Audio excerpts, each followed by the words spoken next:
The subcommittee will come to order. This hearing is the fourth in a series our subcommittee has held relating to the administration's plans to negotiate a bilateral agreement between the United States and Iraq.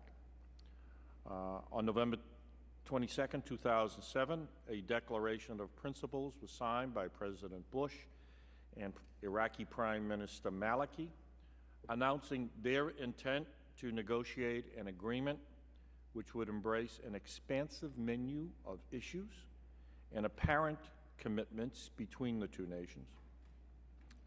A review of that document provoked serious concern among members of the public as well as many of us here in Congress.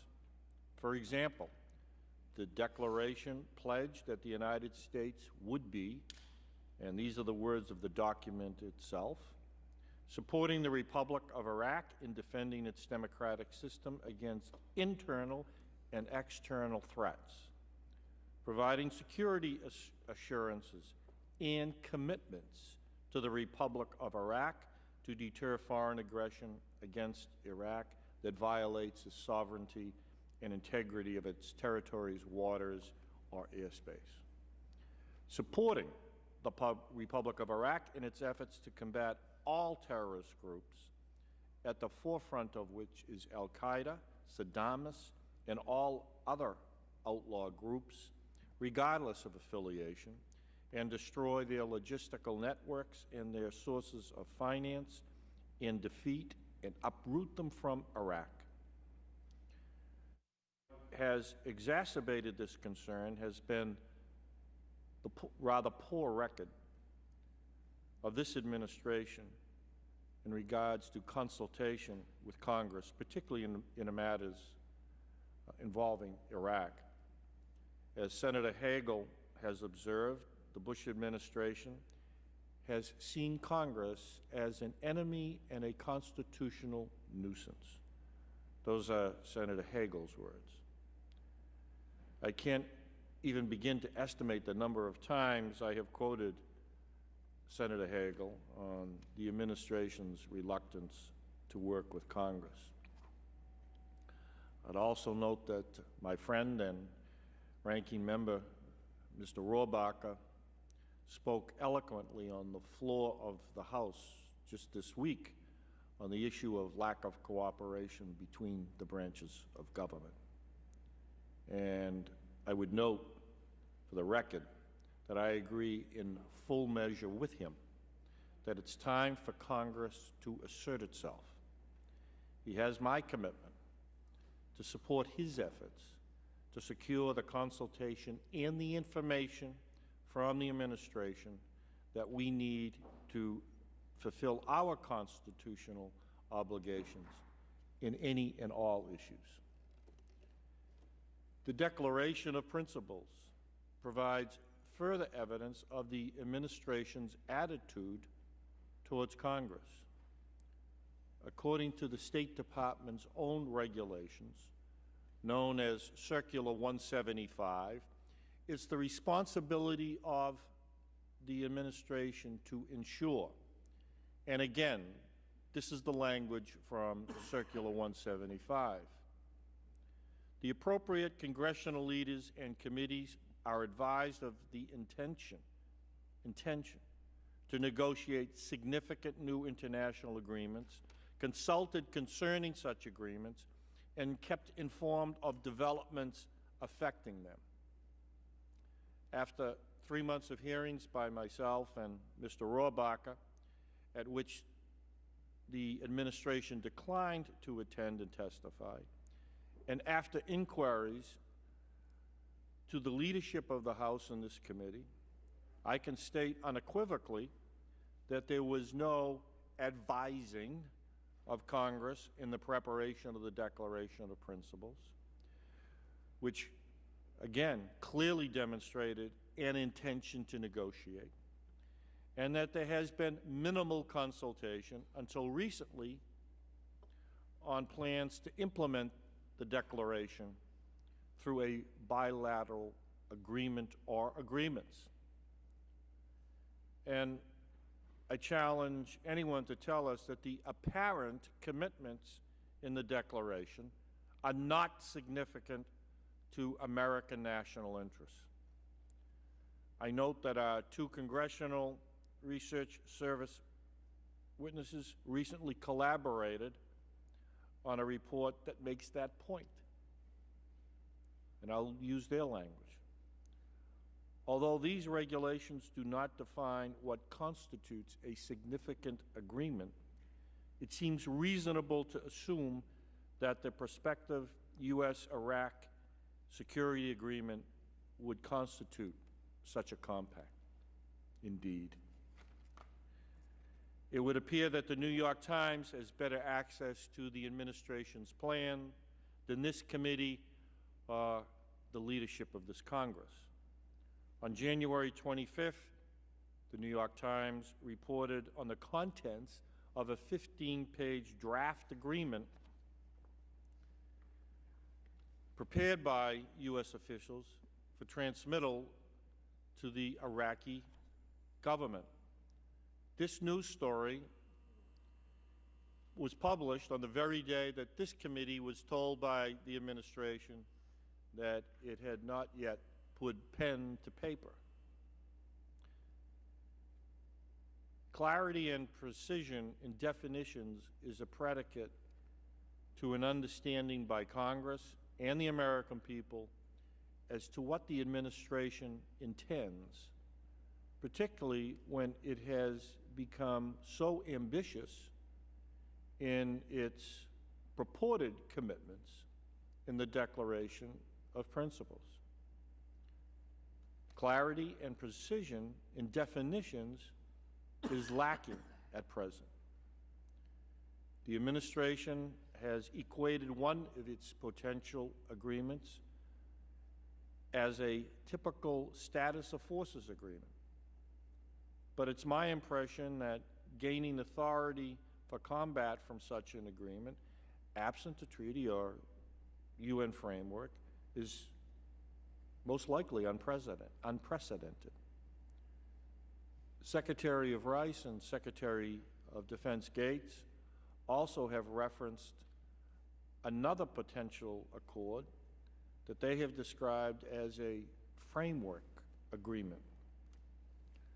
Now, I've looked in vain for a precedent or even a formal definition of a framework agreement. Well, maybe this panel can help us with that definition. So we will today explore the legal implications of status of forces agreements and UN mandates with a distinguished panel of lawyers from the American Law Division of the Congressional Research Service and from academic institutions. In Jennifer Elsea, we have CRS's ranking expert on domestic and international authorizations for the use of force in Iraq, and Chuck Mason is CRS's authority on status of forces agreements. Both have written extensive legal treatments of these issues. Thank you, Jennifer and Chuck, for being here today. We've also have three professors of note to assist us. Professor Laura Dickinson of the University of Connecticut Law School is a former State Department official who has become a leading authority and author on the legal status of American private contractors in combat zones overseas.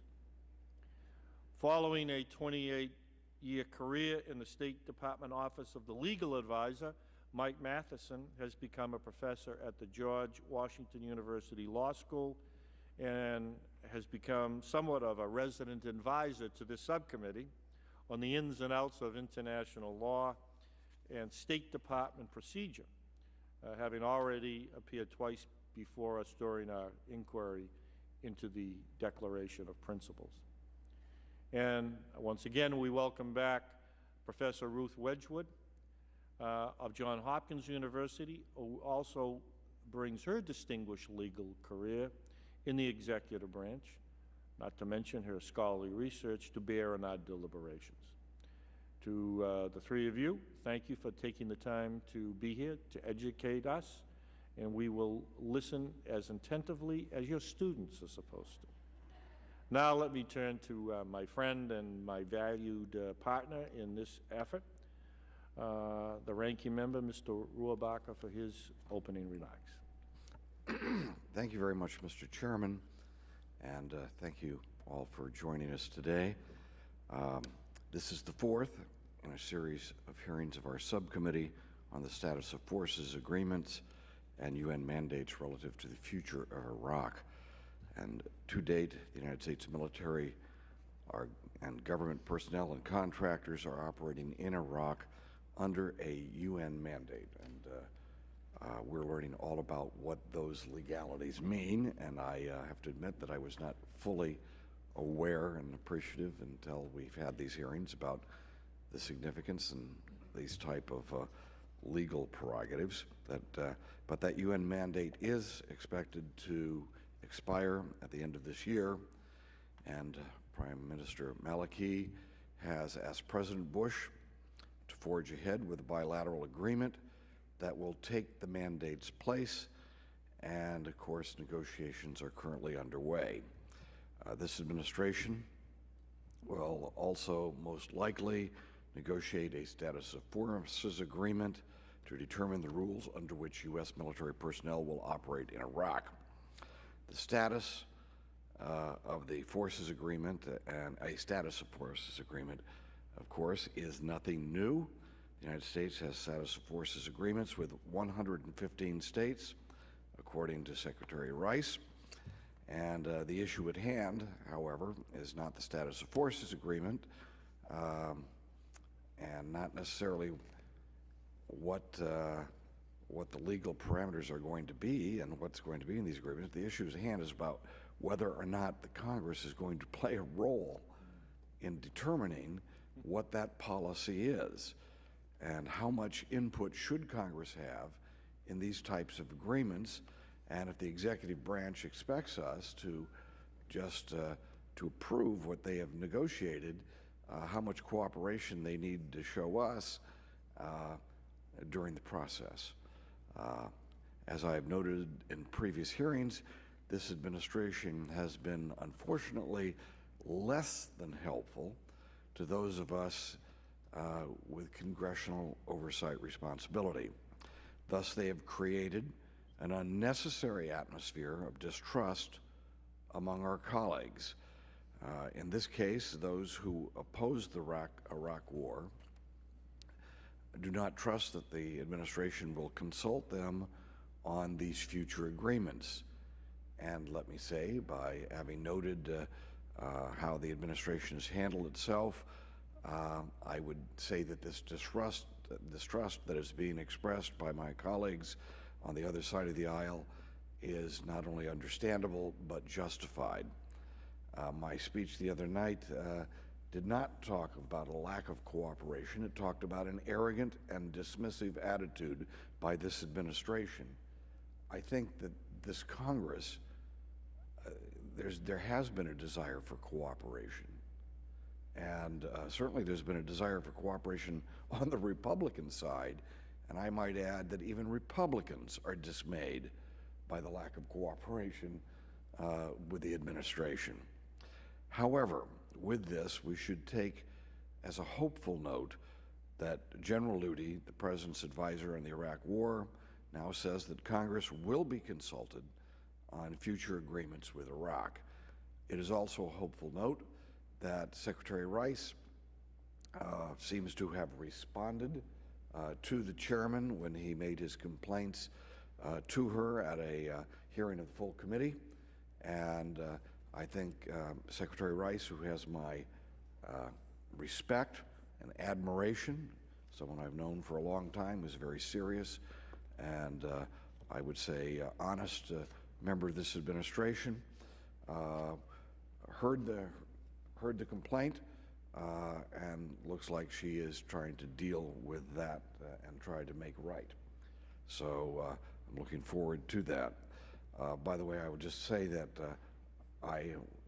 my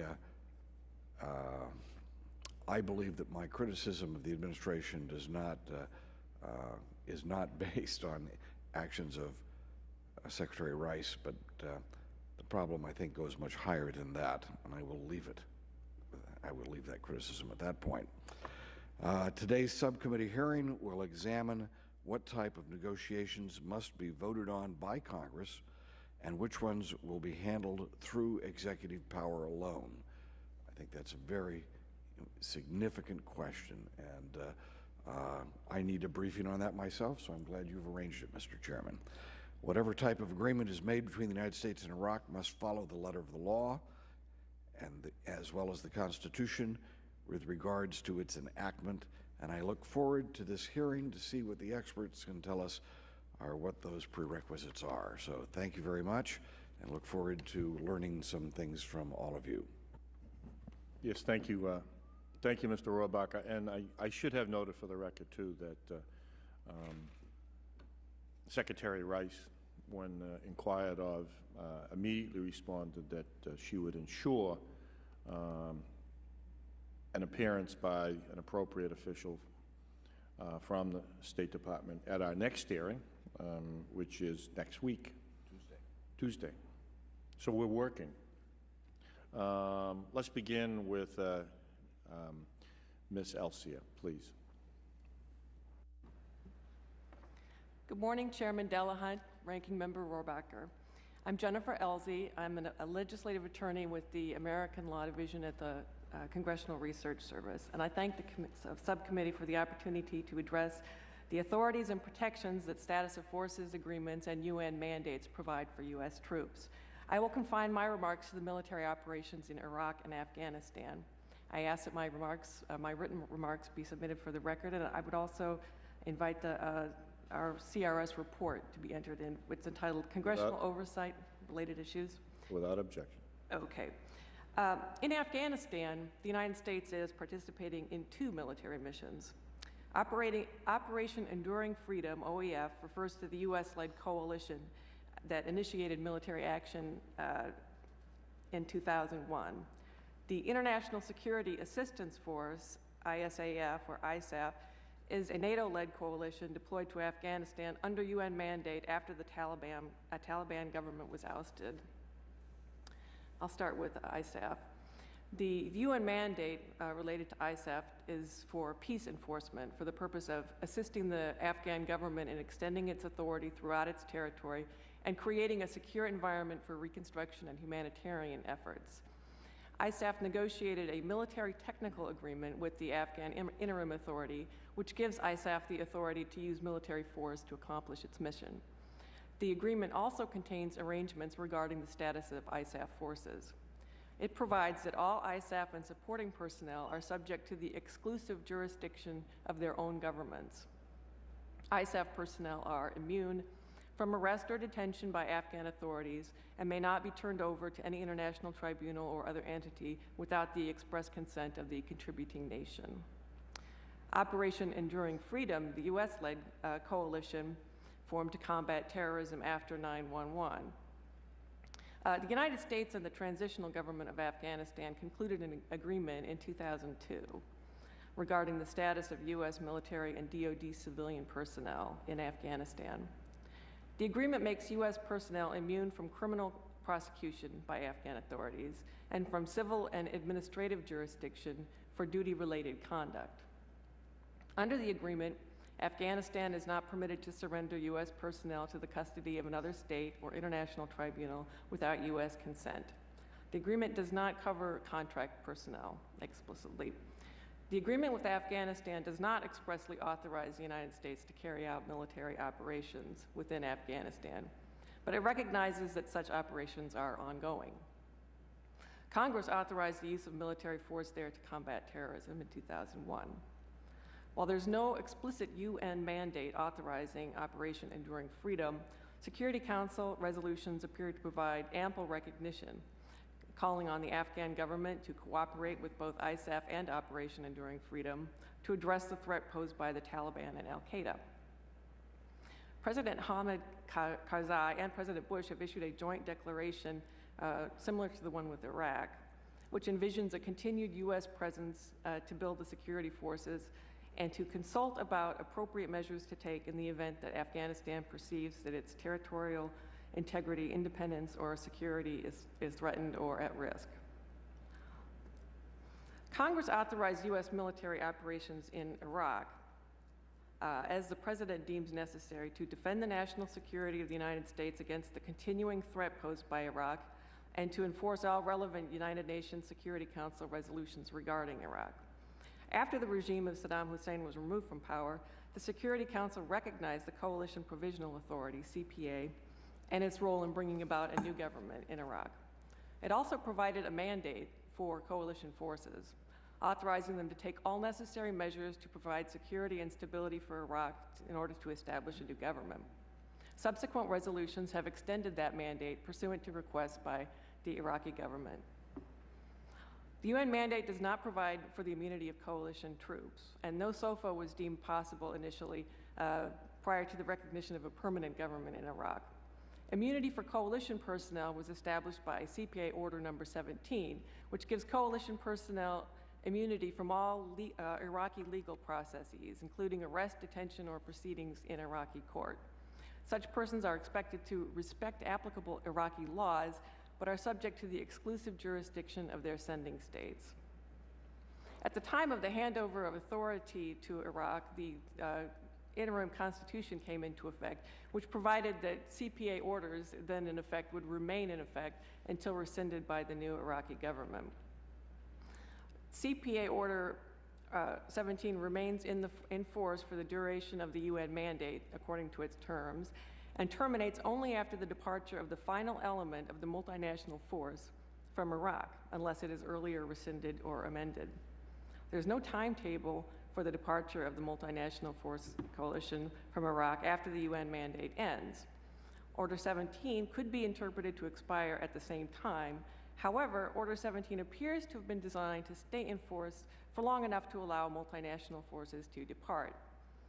If the UN Security Council or Iraqi government later adopt a timetable for the departure of the multinational force, it seems logical to interpret CPA Order 17 as expiring at that time. On the other hand, if the Iraqi government invites U.S. forces to remain in Iraq, then CPA Order 17 could remain in effect until a new agreement is reached. However, all of this is subject to the interpretation of the Iraqi government. How long the immunity of the coalition troops will continue after the UN mandate expires may depend on whether the Iraqi government deems them to be part of elements of the multinational force that have not yet departed, or military forces that have overstayed their mandate. Even more significantly, the Iraqi legislature could decide to repeal, amend, or possibly extend the order at any time, even before the UN mandate expires. Another question regarding the status of U.S. forces in Iraq after the UN mandate is whether the congressional authorization to use military force will also end.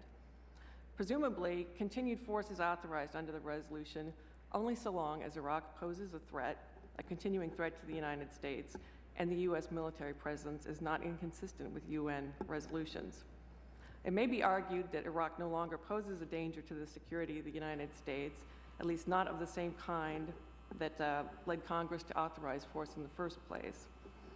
Once the UN mandate expires, assuming the Security Council doesn't adopt new resolutions that support a U.S. mission, it is arguable that the U.S. use of force in Iraq is not necessary or appropriate to enforce UN Security Council resolutions regarding Iraq.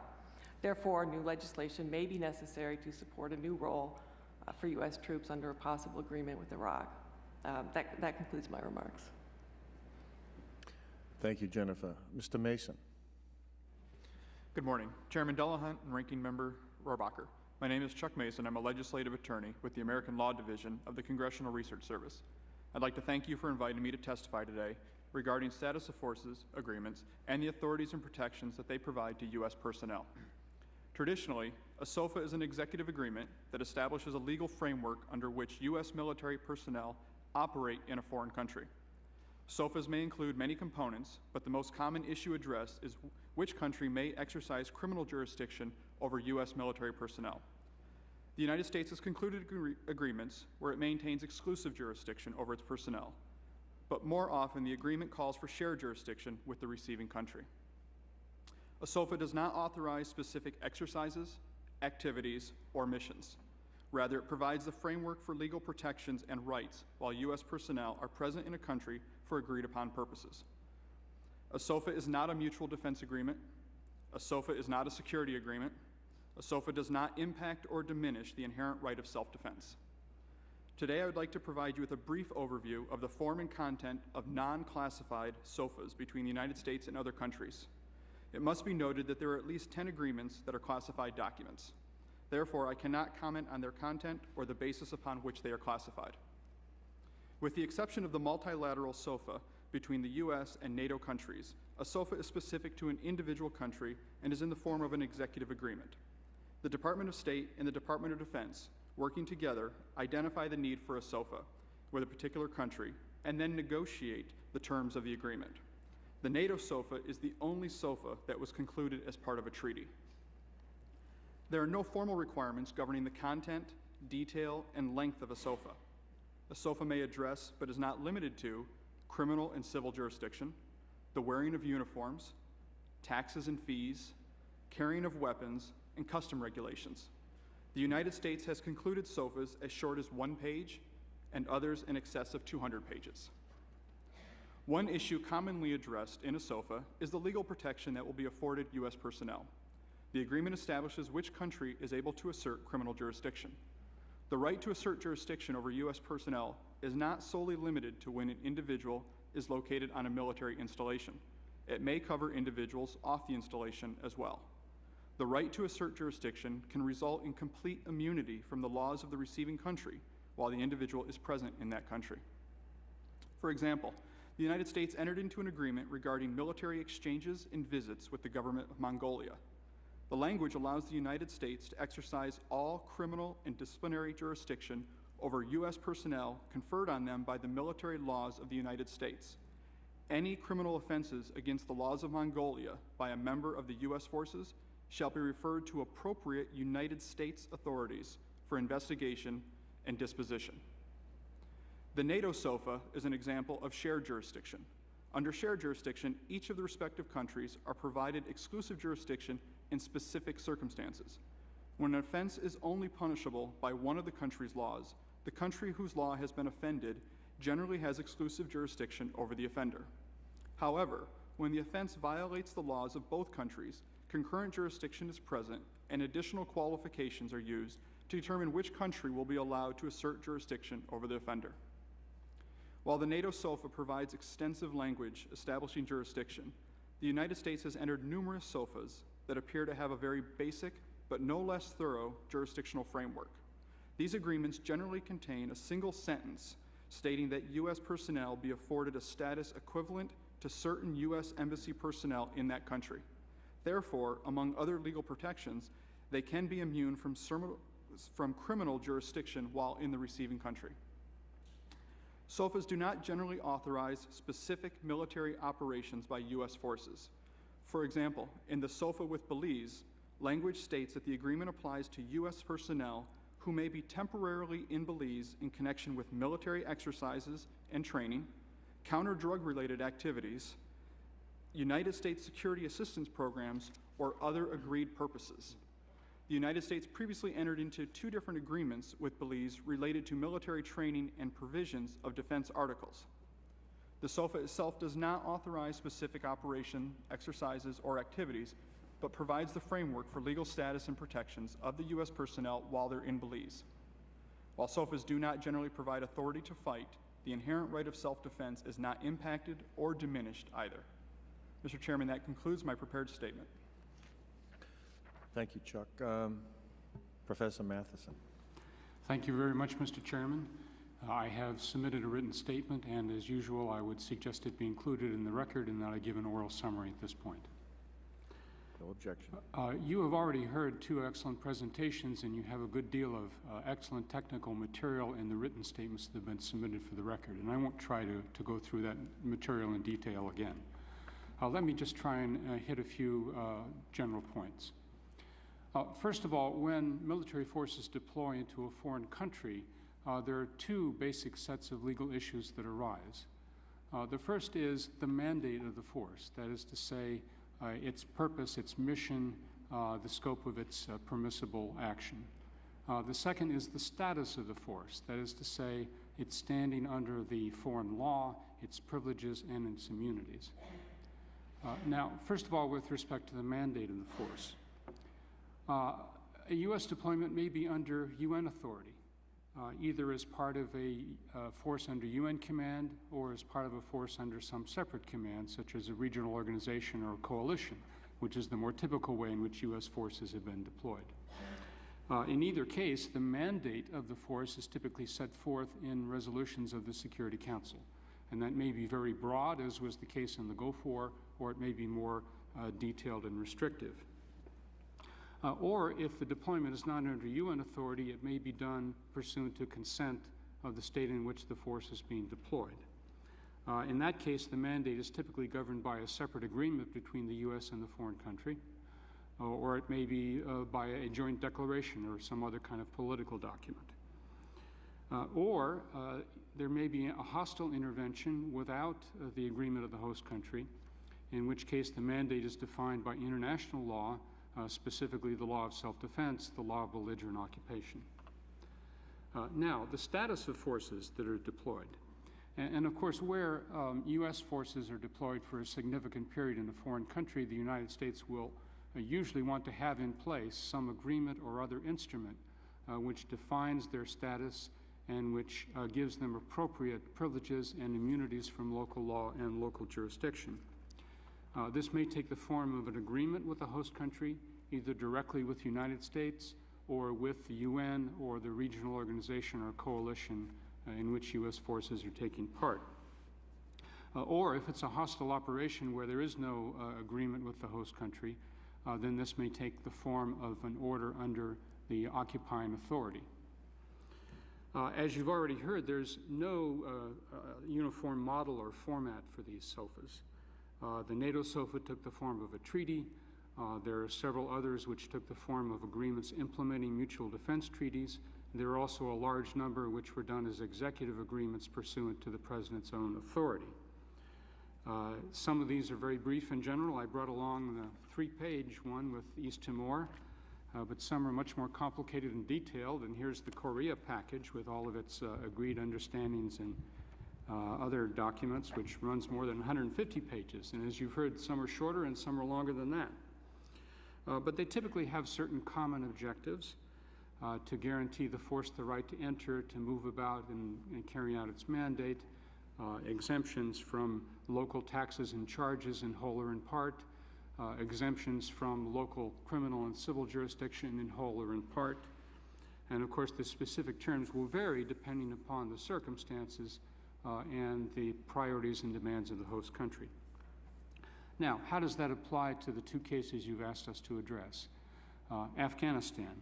And as you've heard, the situation is complicated there because, in fact, there are two forces operating in the country in which U.S. personnel are part. The first is the so-called International Security Assistance Force, or ISAF, which is a multinational force under NATO command, which was authorized by the Security Council. The ISAF, as you've heard, has a mandate from the Council to do various things, including protecting international personnel, providing security assistance to the Afghan government, and most important, assisting in providing security throughout the entire country.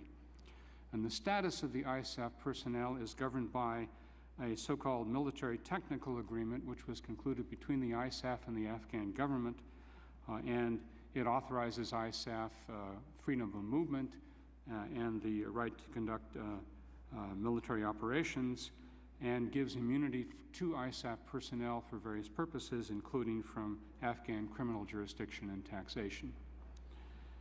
The second force in Afghanistan is the so-called Operation Enduring Freedom Force, which is a force under U.S. command that originally came into the country shortly after 9/11, and which since then has been fighting against Taliban and al-Qaeda forces.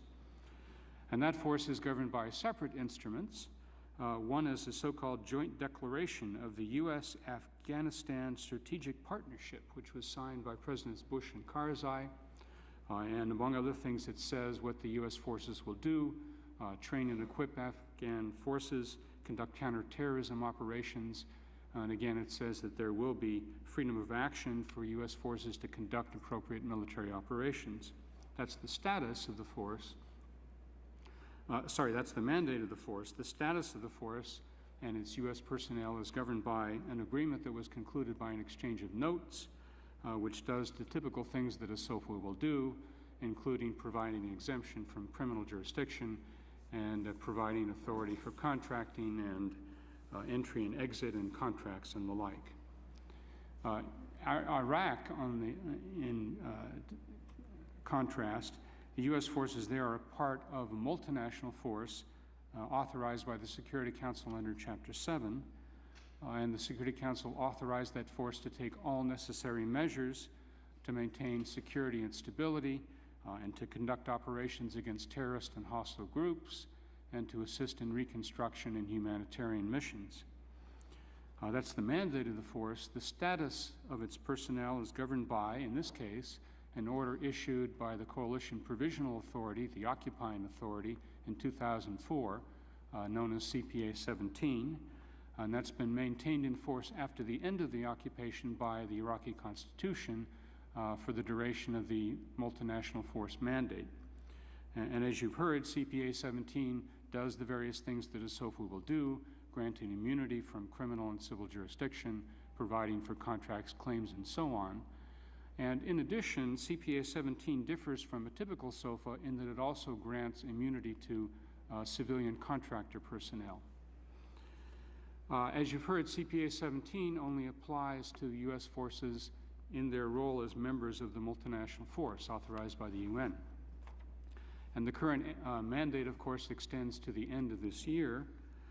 If a follow-on SOFA were not concluded by then probably it would be prudent to extend the current protections of CPA 17 in some way. That could be done by the Security Council to extend the mandate of the force for a temporary period, or it could be done by some agreement between the U.S. and the Iraqi government, such as a diplomatic exchange of notes.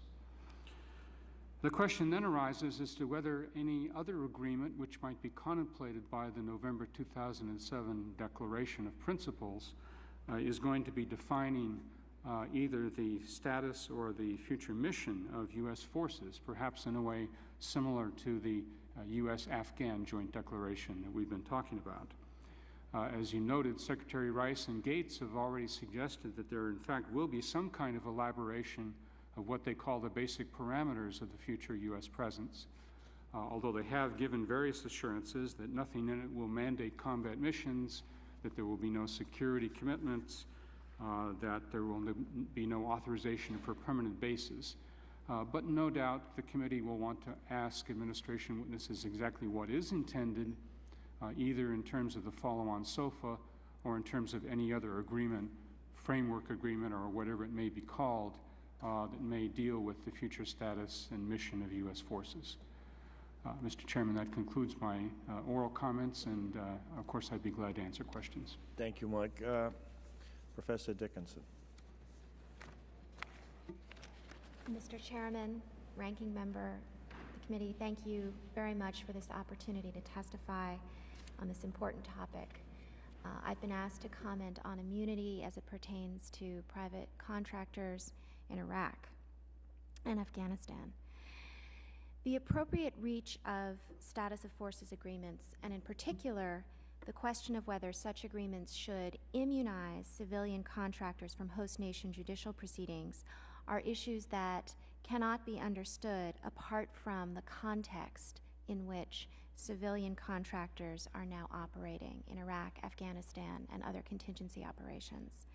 And while most contractors have performed admirably and have filled vital roles, and more than 1,000 of them have died in Iraq alone, some have committed serious abuses without being held accountable. Probably the most notable recent case is the Blackwater incident of last year, when security guards working under an agreement with the Department of State fired into a crowd in Nisor Square in Baghdad, killing 17 people. Subsequent reports concluded that at least 14 and perhaps all of the killings were unjustified. And of course, the abuses at Abu Ghraib, which implicated civilian contractors, are also well known. And there's a recent Human Rights First report that suggests that these are just the tip of the iceberg. Recent testimony by CIA Director Michael Hayden indicates that civilian contractors may have been involved in waterboarding. But the key point here is that there have only been 2 instances in which U.S. authorities have criminally prosecuted a contractor for violent crimes against a third party in Iraq and Afghanistan. And so we're left with the conclusion that the use of these contractors, particularly security contractors and interrogators, threatens very core values, including respect for human dignity and human rights, limits on the use of force, and a commitment to transparency and accountability. So what does this mean for the negotiation of status of forces agreements, particularly in Afghanistan and Iraq? I would argue that until we can improve our system of holding contractors criminally accountable when they commit serious abuses, as well as take significant steps to improve oversight to prevent those abuses from occurring, immunizing contractors from host nation legal process will remain extremely problematic. So I'm just very briefly going to describe how and why our current system of accountability isn't working. First, criminal responsibility in cases of serious abuse. The current regime is very seriously flawed. Of course, the House recently passed the Military Extraterritorial Jurisdiction Act, Expansion and Enforcement Act of 2007. If passed in the Senate, it would close very important loopholes in the federal court's jurisdiction over contractors who commit crimes overseas. Most notably, the act would clarify ambiguity over whether U.S. federal courts would have jurisdiction to try contractors who are not employed by the Department of Defense, and extend that jurisdiction to all contractors and not merely those, as the current law provides, whose work relates to, quote, supporting the mission of the Department of Defense overseas. But I think it's critical to note that this accountability problem is not only a problem of law on the books, but also a problem of law in action. So I think a plausible argument can be made that the existing version of MEJA would cover even State Department contractors in Iraq and Afghanistan, because they could be said to be supporting a very broad Department of Defense mission. Moreover, the Special Maritime and Territorial Jurisdiction, which extends federal criminal jurisdiction to crimes committed by or against U.S. nationals overseas in certain facilities, should have covered the abuses at Abu Ghraib. The War Crimes Act and the Torture Act could also provide jurisdiction in some cases, but these statutes are very rarely used. Congress recently extended the Uniform Code of Military Justice to allow contractors to be tried in military courts, but those, no prosecutions have taken place yet there. So the issue is not only closing gaps in the existing law, but strengthening enforcement. And to that end, the Department of Justice should be required to establish a dedicated office within the criminal division to investigate and prosecute contractor crime. And that office should be staffed with experienced prosecutors, investigators, and other support staff. We've got to have FBI agents on the ground in Afghanistan and Iraq as well, as the MEJA bill would require, so that they can be on the scene and cooperate with military investigators and civilian authorities to conduct investigations in a timely way. If no prosecutions take place in the civilian system, then prosecution of security contractors or interrogators in military courts under the UCMJ would be an option. The other piece of the accountability framework is oversight to prevent abuses, and that system is broken as well. I have some recommendations in my written testimony as to what I think Congress could do to improve that, and what the agencies could do to improve that. But I won't repeat them here. I just want to say that It is against this background of a broken accountability and oversight regime that negotiating immunity for contractors serving in a contingency operations is particularly problematic. Iraqi authorities have expressed deep concern that there seems to be a law-free zone for contractors. They've criticized the reach of the Coalition Provisional Authority Order 17, which immunizes contractors from legal process in Iraq, and the legal authority of which is ongoing, in part because there is no meaningful alternative means to hold those contractors accountable when they do commit abuses. The criminal courts of Iraq, Afghanistan, and other host nation countries may not in some cases have the capacity to try contractors employed by the United States.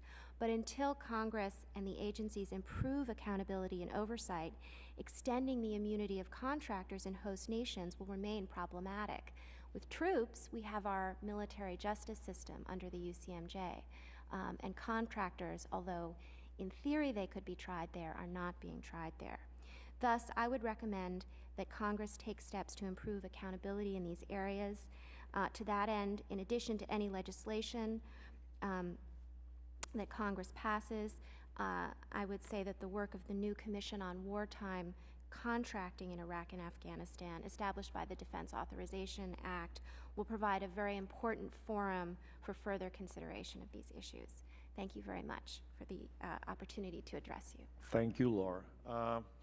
Professor Wedgwood. Thank you very much, Mr. Chairman, and I apologize for my little mishap in getting here. I was at the back of the line getting in, and the guard wouldn't jump me up. Believe me, we understand. But should have left time. We're pleased that you're here. As my mother would say, I should have left more time. So next time I'll be au point. But thank you very much for having me back and for the continuation of the very interesting hearing that we had last time. And I will just address a few things because my colleagues have been very comprehensive. First, just to note that the interesting problem of what happens when a country becomes independent, may not fully independent, fully sovereign, anew, may not be unique to Iraq. We have the phenomenon that when the UN mandate ends, the Prime Minister of Iraq is quite eager to reassume his pre-1990 status as a full and equal member of the community of nations. But you may have interesting similar problems in Kosovo. So this is not, I think, an idiosyncratic problem. It's going to be a question of adjustment of status from a multilateral, multinational force to either in the case of Kosovo, a NATO force in which we participate without a UN mandate, or in this case, a invitational force at the instance of the Iraqi government. So this is a problem that will recur and be worthy of address. Secondly, let me take Congress's point of view for a second, which is ever since Harry Truman and Korean War, I think the Congress has taken the view that a UN Security Council mandate by itself is either not sufficient or not very nicely sufficient to settle all issues of use of force. And the argument that Korea was a UN police action and that Harry Truman hadn't gone to Congress to get authorization, though he probably had, but passing that historical technicality. But he hadn't actually got a vote from Congress for the U.S. intervention in Korea in 1950. I think the Congress has in general taken the view that even if you do have a Security Council mandate, it still wants to be asked about the potential for use of force. That's what the old Lodge reservations and the League of Nations were about back when. And I think it was very foolish myself and Woodrow Wilson to disregard Congress's understandable interest in having a say in basic framework commitments on the use of force. So I think in part when we're looking at UN mandates and status of forces agreements, those are not necessarily determinative of the issue of when do you have to go to Congress for authorization for use of force, how broadly do you read prior authorizations that Congress may have given when they are extended into slightly different or very different circumstances. So I think you have a different hearing on constitutional issues. Third, I'm just being repetitive from last time, but I do think that the issue, as Mike Matheson said, of the status of forces agreement is being pushed on the calendar by, indeed, this possibility that the Iraqi government will want to end the UN Security Council mandate under 1790, certainly by December 31, 2008, and earlier if they insist upon it. And I do think the Council and the U.S. would be very hard put to forbid them to do that when we've already recognized in 1790 that we regard this as their call. I take it that one can take secretaries of the cabinets at their word, and Secretary Rice and Secretary Gates have said that there'll be no combat missions, no permanent bases, no commitment to join in a war against other countries, and no security commitment as such.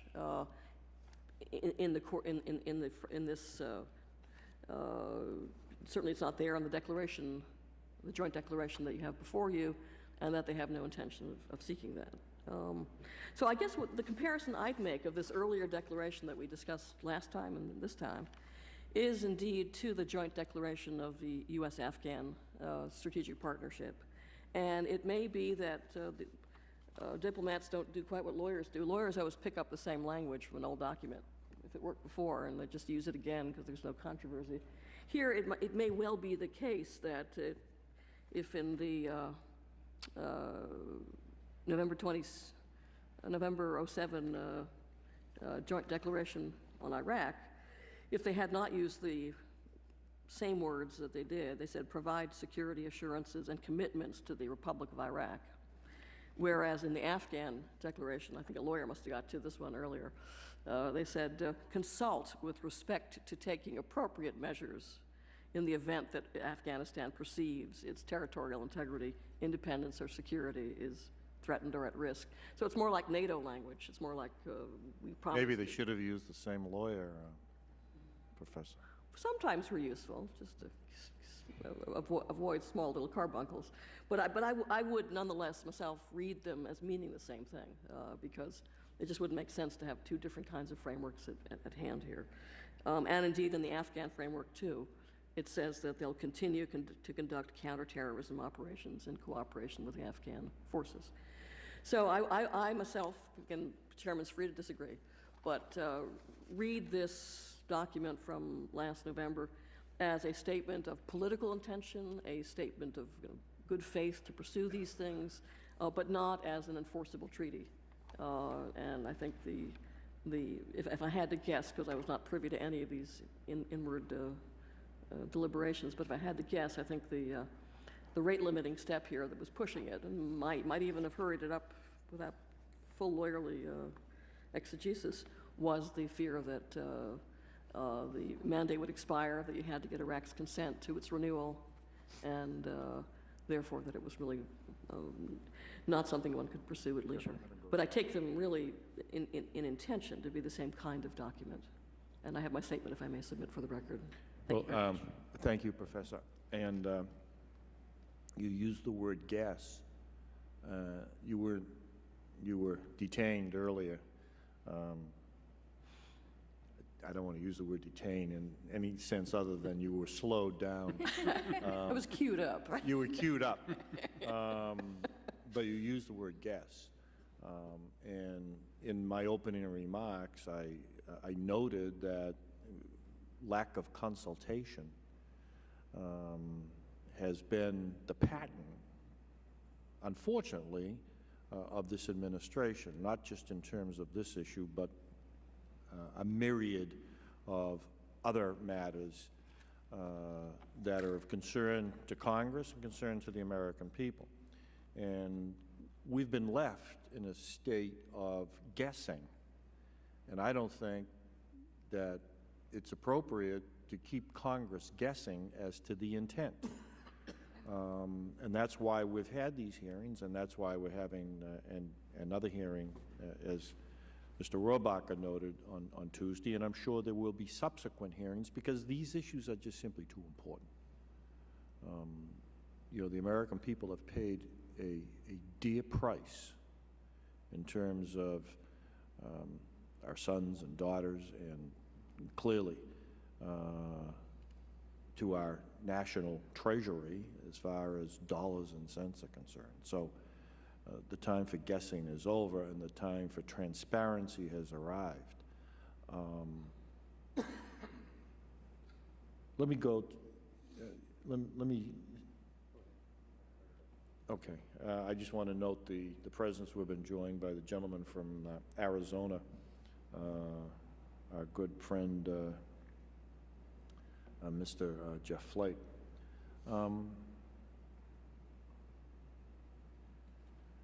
Let me pose this question to the panel. And I think this was this was implicit. Actually, I think he stated it in the observation by Mr. Rohrbacher. But if the UN mandate does expire in December, what authorization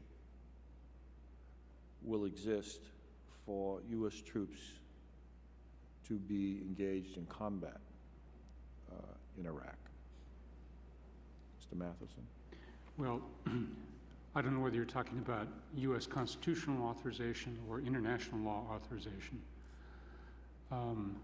The latter is the easier one to talk about. If the UN Security Council mandate lapses, then presumably U.S. forces could only continue with the consent of the Iraqi government. And that could take various forms. Evidently, the administration intends to have some kind of framework agreement which might fill that role, or it could be done more informally. If you're asking about U.S. constitutional authority, that is a more difficult and historic proposition.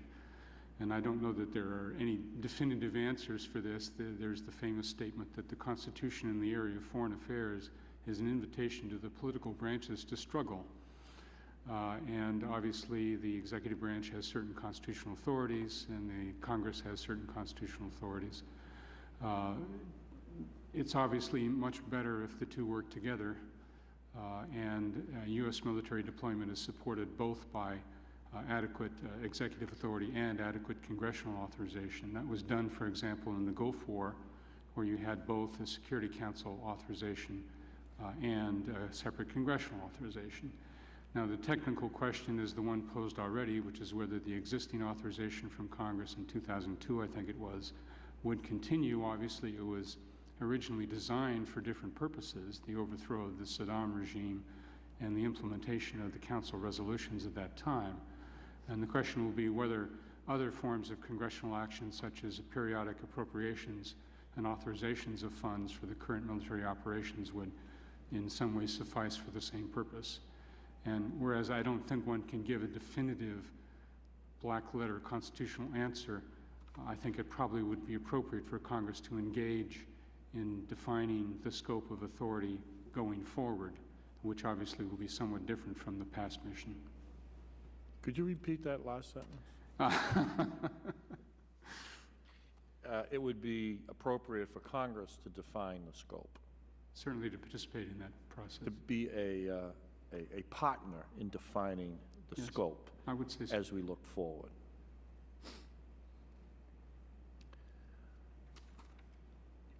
When I hear or read the administration talk about status of forces agreements, and I listen to your testimony, and there's something, I think there's been a confusion, if you will. I'm not suggesting it's intentional, but there seems to be a conflating of a status of forces agreement with a whole series of other actions, mandates, if you will, missions, if you will, as opposed to status. I think Professor Matheson's distinction in terms of the definition is a good beginning. There are missions, and then during the course of those missions, what is the status? I see nothing in any status of forces agreement, as is customarily understood or commonly understood, that would authorize combat missions by American military personnel. It's got to do, as you say. I mean, are we going to, are taxes imposed?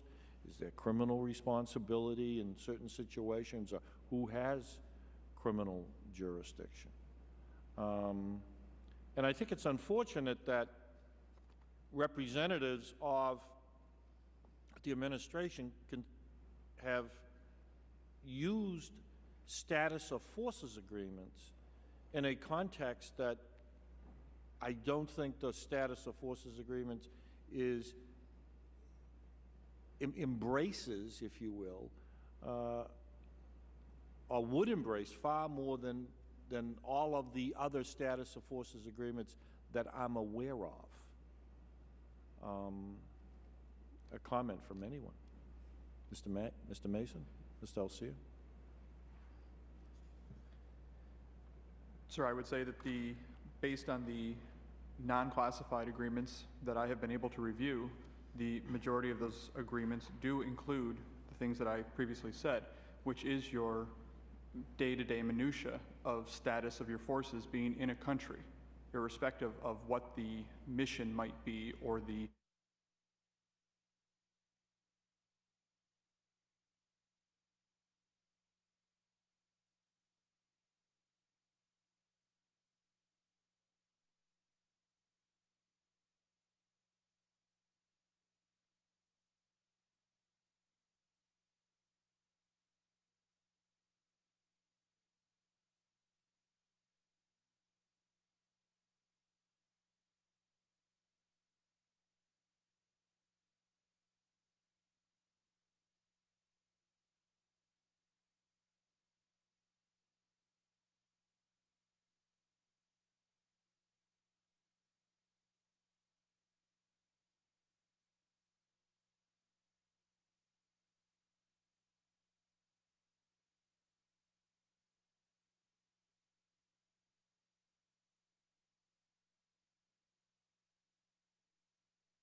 war? Would we have won World War II?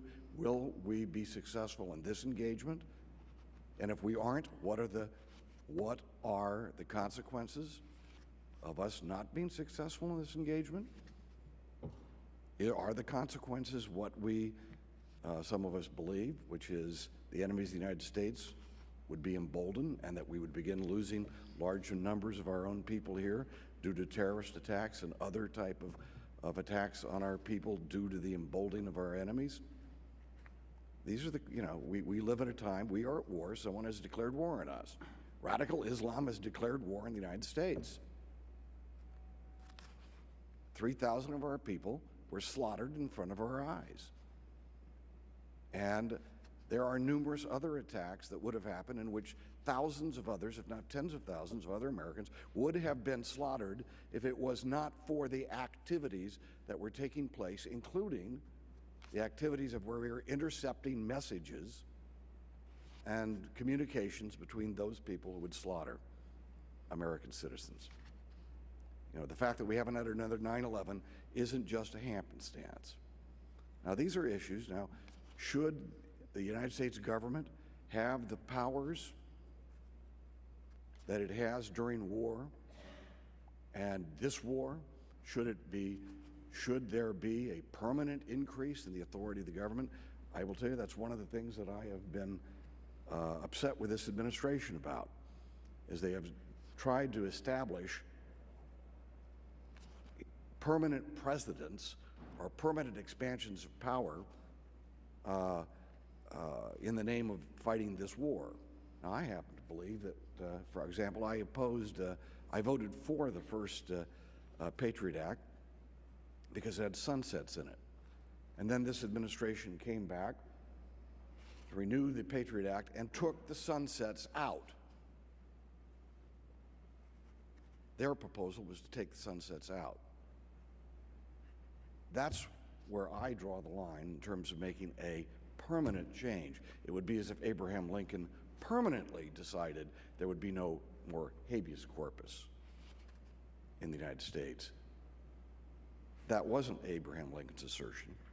And it's up to us to make sure that when the administration or anybody else during the war tries to make things go beyond things that make it permanent, that we step up. In terms of the actual fighting of the war, it would seem to me that Congress, and this is where the chairman and I disagree, that Congress, and as Dr. Wedgwood suggested, that there are numerous ways that Congress has to exercise its authority if the president has not reached the threshold that they require for their support of Congress. We have it within our ability at any moment, and during the Vietnam War we had it as well, to pass legislation appropriating money that prohibits any of the money of this appropriation to be used for this conflict. That's a pretty damn powerful position to have. Congress has its right, the power of the purse, to fund or not fund a military action overseas. If it does not fund it, and the president uses those funds for that purpose, he is then violating the Constitution. That is our constitutional authority. Now, at what point will we exercise that power? We haven't done it in this war, with the war with radical Islam. We didn't do it in the Vietnam War. But at what point will we do that? That is why the presidents of the United States need to consult with Congress and to talk to us about what's going on and to enlist us as someone who has some powers and authorities.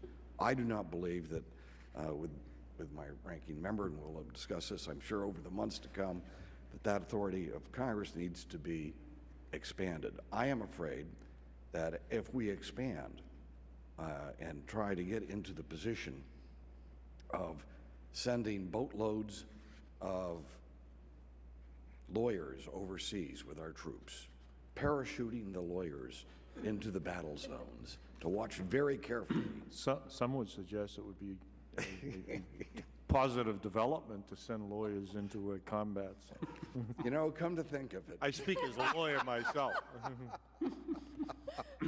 Come to think of it. But listen, and especially, and with all due respect to Ms. Dickinson, when the guns start going off and you can't hear anything, and there are explosions that are happening all around you, and people are shooting at you, these people who went in with Blackwater, they had every intention of what? They didn't have any intention of shooting into a crowd. Even this one incident that you referred to in your testimony. You think these people are murderers? Our guys are just pathological nutcases that we've sent over there? No, what these people are were people who have by the way, who have a track record, Blackwater, of no one that they were protecting has ever been murdered in these combat zones. Thank God they're there, because we'd have no diplomatic chance of solving any problems if our diplomats were being just systematically wiped out by the enemy. So we know that they need protection. The Blackwater people are generally people with 20 years of experience. A lot of them are retired special forces, as compared to if they sent a Marine unit there, which guys right out of boot camp then would be faced with that type of situation. And I happen to know in the incident that you described that the Blackwater car, you know, for some reason it had bullet holes coming into the car, so someone was shooting at them. And it seems to me that, yeah, it's really easy for lawyers to sit back and say, well, let's judge that person now, where that person's under fire, protecting, has someone they have to protect, a diplomat they have to protect. They're under fire, and we're going to legally kibitz them. And if we determine that they have not done exactly the right decision in the middle of that crisis, that we're going to throw criminal charges at them. Well, if you want to set out a formula for defeat and for the murder of our diplomats, that's the formula to do it. Just like saying down at the border that we're going to put Ramos and Campione in prison for a split-second decision of shooting at a drug dealer who had just had a physical altercation with them, and to whether that drug dealer was armed or not as he ran away. Yeah, you want a formula for loss of control of the border? That's the formula. Make sure that anybody controlling the border knows that that's the type of thing that's going to happen. Now, we need to decide whether we're going to go to war. And at some point during the war, we're going to have to determine at what point is Congress no longer going to be supporting that effort, because in the organized slaughter, things have gotten out of hand or whatever. And by the way, I don't know any war where the slaughter hasn't gotten out of hand, because the human psyche in the middle of chaos and confusion and bloodletting is a horrible thing. Yet, if we say, oh, we're not going to be part of that, we can rest assured that our people will be slaughtered, because there are forces at play in this planet and among human beings that are evil forces, and for example, I would hope the United States stands for a better way, that we enrage those evil forces by the fact that we are standing for certain standards. And whether it's the right of women to fully participate in our society, whether it's our belief that people's religious convictions should be respected, even if they have no religious convictions, they should even be able to speak about atheism in our society. Yeah, this is what enrages radical Islam about the United States. That is, and unless we're willing to defend ourselves, we will have further 9/11s. I found the testimony to be enlightening. I am not a lawyer. In fact, when I ran for Congress, that was my most effective slogan: vote for Dana, at least he's not a lawyer. And so with that said, I think that there's again, let me just note about successes and not successes. I have been with the chairman in his demand for consultation and open discussion of policy.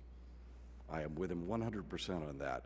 I would note that the Treaty of Versailles is negotiated by Wilson after another time of slaughter that was going on in human history, that Woodrow Wilson was not successful.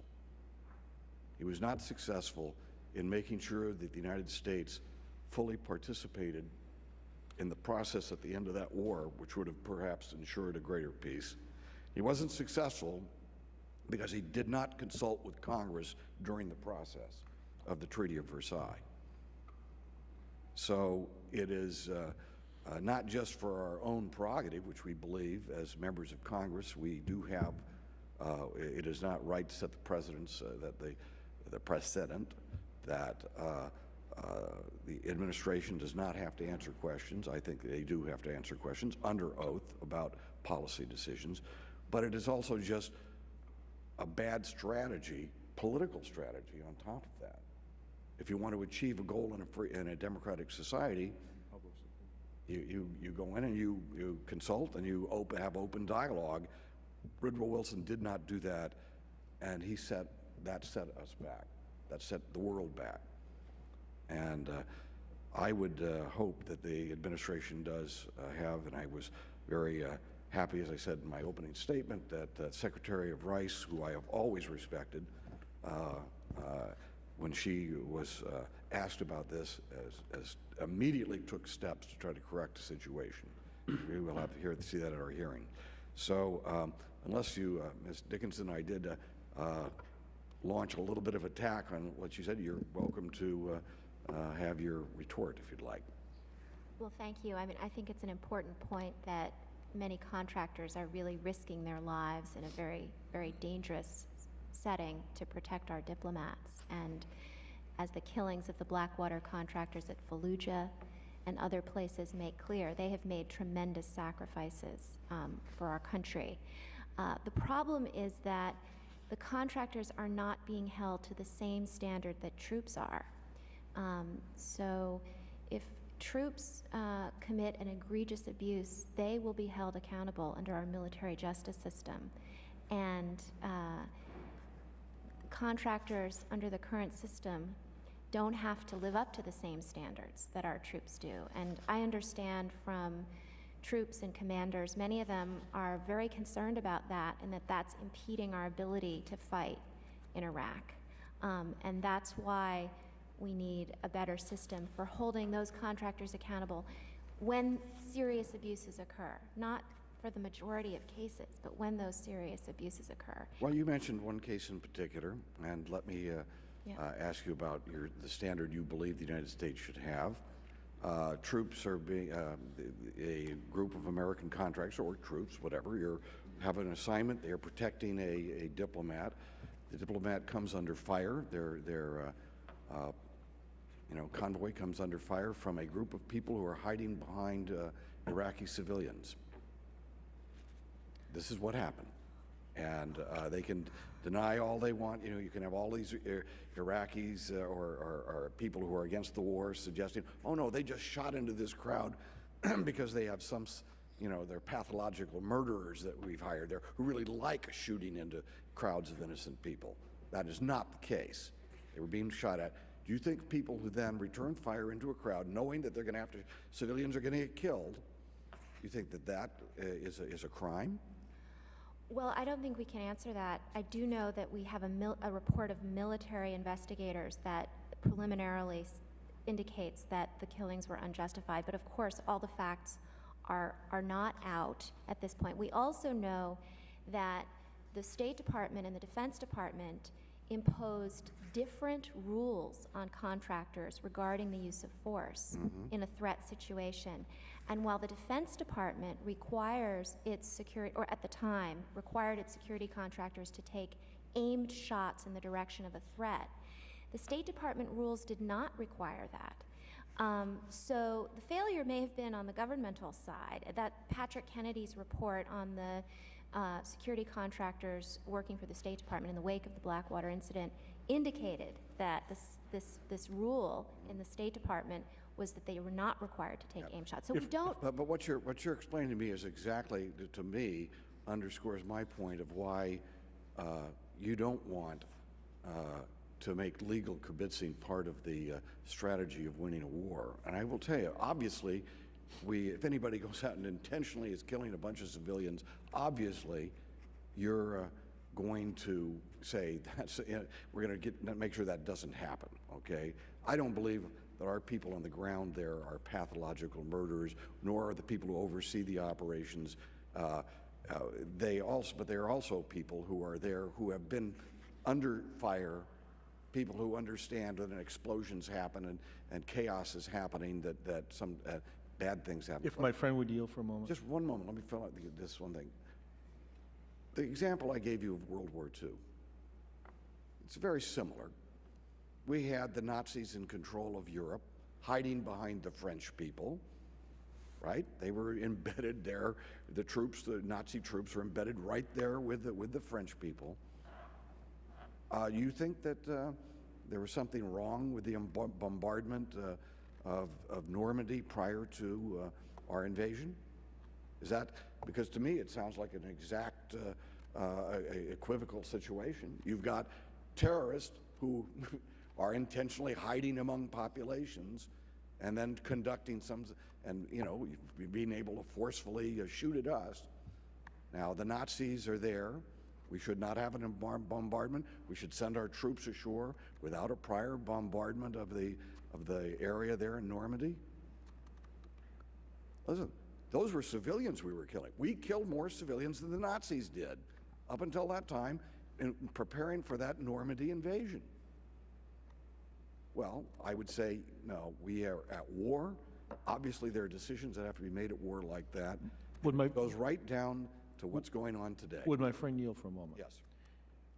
I think, and let me speak in response to your hypothetical. I think what we have to remind ourselves is you put forth a factual situation, but the trier of facts is not the Iraqi government. It's not some amorphous they out there in the atmosphere someplace. It's, in the case of American troops, it's their peers. It's the what now? Their peers. Let's presume, substitute, a Marine platoon for those Blackwater guards. There is a military justice system that examines, investigates, and makes a determination as to what the facts are. Mm-hmm. Clearly, if there is an intentional shooting into a crowd of bystanders, it's not you or I or the Iraqi government or even civilians in the U.S. government. It's the military justice system that is determining the facts. So we can put forth different hypothetical fact situations and reach different conclusions. But I think we have to be careful of not second-guessing our military when they make those determinations as to what the facts on the ground are.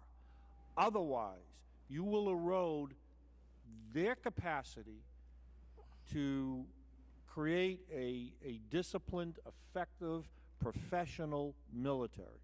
Okay. And I think that's very, very important. Well, Mr. And none of us, Okay. we weren't there.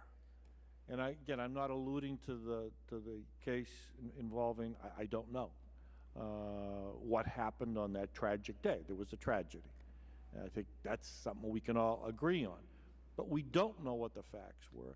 And we have to rely on our military, a jury of your peers, if you will, not civilians, but other Marines, colonels down to sergeants, to make that fact determination. Well, Mr. Chairman, just note that and now correct me if I'm wrong, but wasn't your testimony that the Uniform Code of Military Justice covers contractors? It now does, but it's not being implemented, and so... It's not been what? It's not being implemented. Okay, So the there's fact no- is that, Right. yeah. But you were also suggesting if the Uniform Code of Military Justice covers the contractors, why the hell do we need the Justice Department then to come in with its lawyers, civilian lawyers, in the middle of a military operation, or what would be a military operation? It would be the same with the contractors. Well, there's potentially a constitutional problem there, because the Supreme Court has said that trying civilians in military courts is unconstitutional. Now, I think that in this day and age, given what the contractors are doing, particularly if you're dealing with security contractors, that you can make a case that those constitutional concerns that were articulated when we were dealing with contractors, we were dealing with civilian spouses primarily who got involved in criminal activities, those concerns aren't as serious. Nonetheless, there are some serious constitutional issues.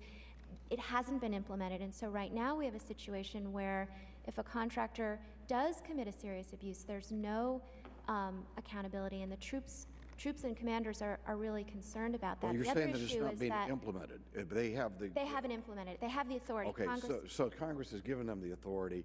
This administration has not implemented that the Uniform Code of Military Justice will apply to contractors. It seems to me that asking a contractor, and these are very highly paid contractors, I might add, in Blackwater and these other things, to ask them as part of their contract with the government that they put themselves under the authority of the Uniform Code of Military Justice, that's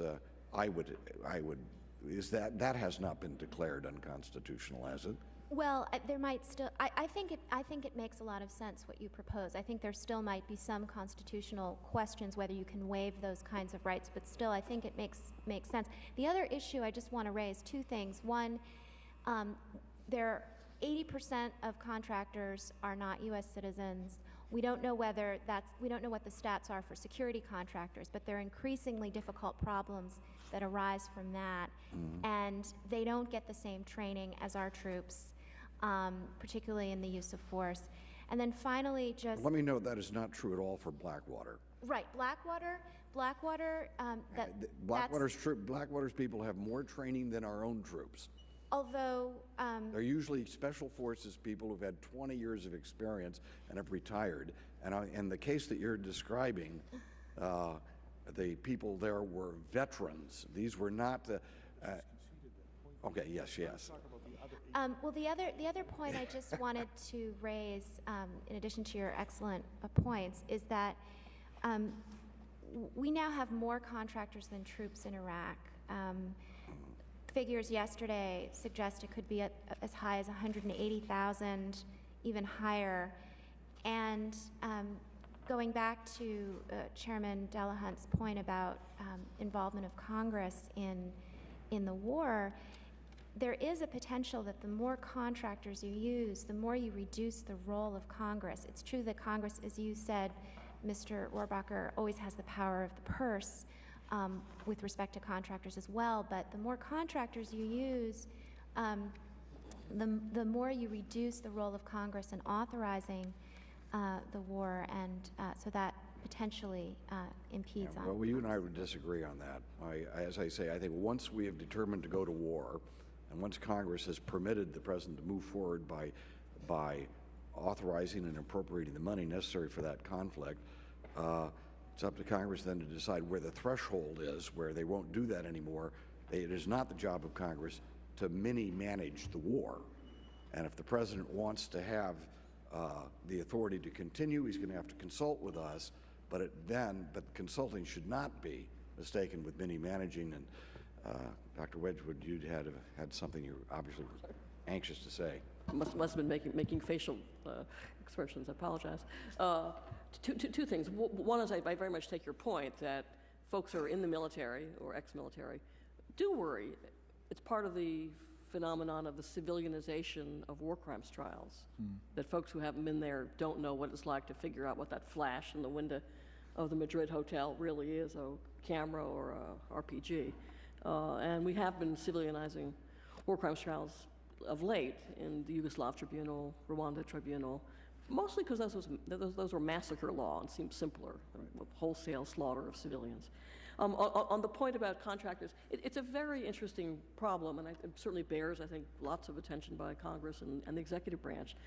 In my year at the Naval War College on sabbatical, when I first learned what ROEs were, folks taught you that the key to having good battlefield performance is training, training, training, and really clear ROEs, and ROEs that are adapted to the particular situation, plus command responsibility, where the commander is responsible not only if he ordered it, but if he didn't take reasonable steps to prevent it. So I think one of the real difficulties for the future and I'm in favor of growing the Army and growing the Marines, but it's going to be hard if it's run by State Department to really get the kind of ROE embeddedness and the role-playing training, scenario training that you get with uniformed military. Soft guys are very skillful. They may be trained for a slightly different mission at times. So I think it's something Congress should look at, to think about whether you need to try to mainstream many of the functions that we've put into a surge capacity. And final point, just that on fact-finding on the ground, since you don't have an SJAG accompanying your contractors all the time, you're going to get delays in evaluation of the facts in a way that you might not in a purely military situation. Let me, we have a vote on, and I just want to, I think we have 10 minutes. Just two quick questions, and let me direct them to this side of the panel, starting with Mr. Matheson. I understand that we have the power of the purse, but that's a reactive, that in many instances is a reactive power or authority, particularly when, well, let me just leave that out there. But I would ask you to think about, in terms of the discussion as far as status of forces agreement,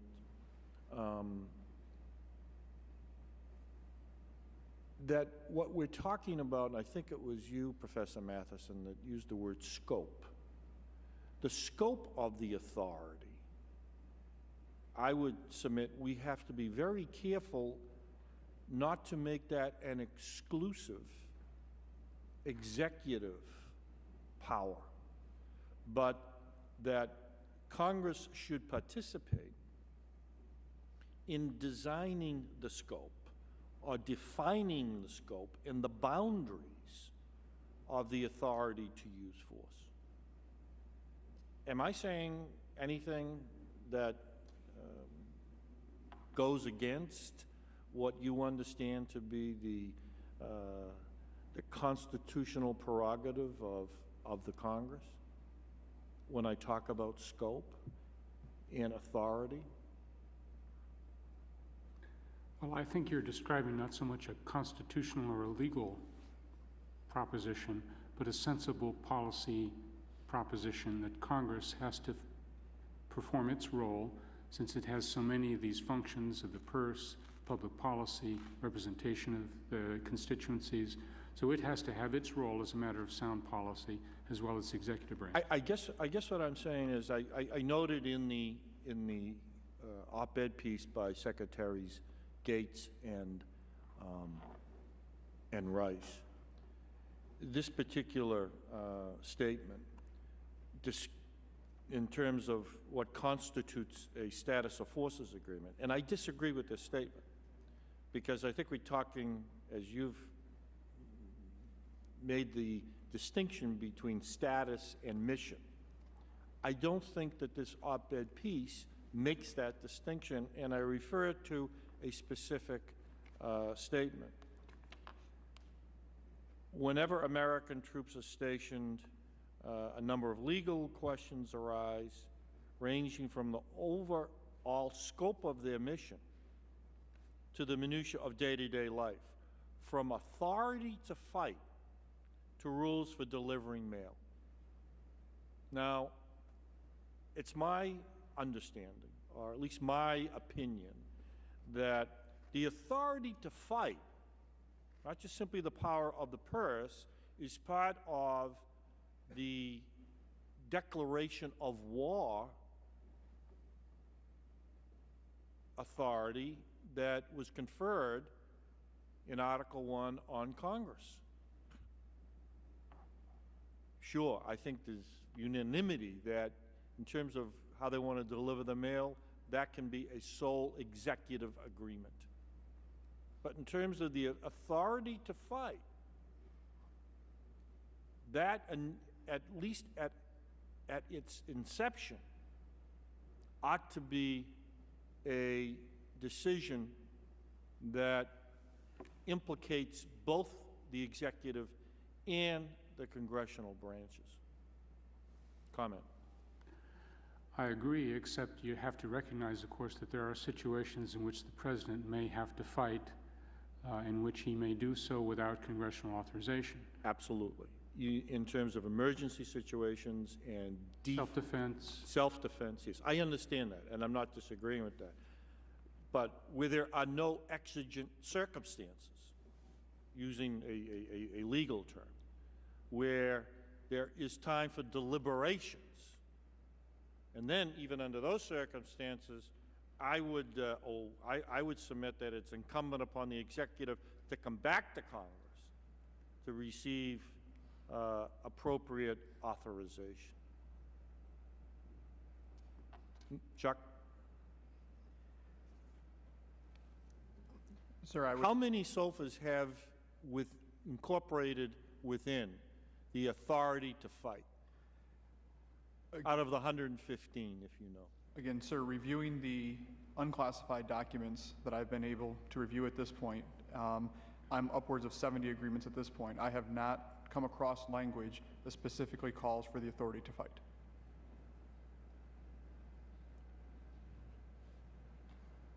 Jennifer? I'm not aware of any agreements like that. I'd like to make a point about the status of forces agreements, that these, in general, their concentration is on how U.S. troops are going to be treated under the foreign law and not U.S. law. Right. So whether we can deliver the mail or whatever how does it fit into the law of the state where we're doing that? But Congress has the authority to make regulations for the armed forces, and Congress can set its own rules for how these things internally to the military are done. I guess I want to get back to the research done by CRS and in particular Mr. Mason's response. In not a single status of force agreements can one find the authority to fight. What I'm suggesting is that, at least from what I glean from the Declaration of Principles, there is not a, this is not a typical SOFA. This is something more. And I said earlier about, in terms of the use of this term, strategic framework agreement. Does that mean anything to anybody? A strategic framework agreement? Have you heard that in your experience, Professor Matheson? I don't know what that means in a technical sense. There are lots of international documents in the past that describe a general relationship between the U.S. and a foreign country. Some of them are treaties of friendship and commerce. Some of them are political joint declarations. We see an example of that in Afghanistan. But in terms of a specific document called a framework agreement, I'm not sure what that means. Well, again, I think it's very important that the administration clarify and be very precise in its definitions here, and not to confuse a status of forces agreement, because I believe that's misleading. It's misleading to Congress, and it's misleading to the American public. What is being contemplated, again, from what I can guess, is something more than a status of forces agreement. And maybe we'll discover what that is on Tuesday. Well, I would hope, Mr. Chairman, that we maintain those very thick chains that shackle our president to have to go to the Congress for a declaration of war, and that other shackle that says that Congress can at any time defund whatever effort they do not agree with. And I hope that we make sure that those shackles are there, but make sure that we do not bind our American persona with the thousands of legal technicalities that will prevent, each one a string like Lilliputians adding onto a giant that will prevent us from being able to confront the challenges that we face in securing our country and the safety of our people in the future. Thank you all very much, and we've got to run to a vote. Adjourn.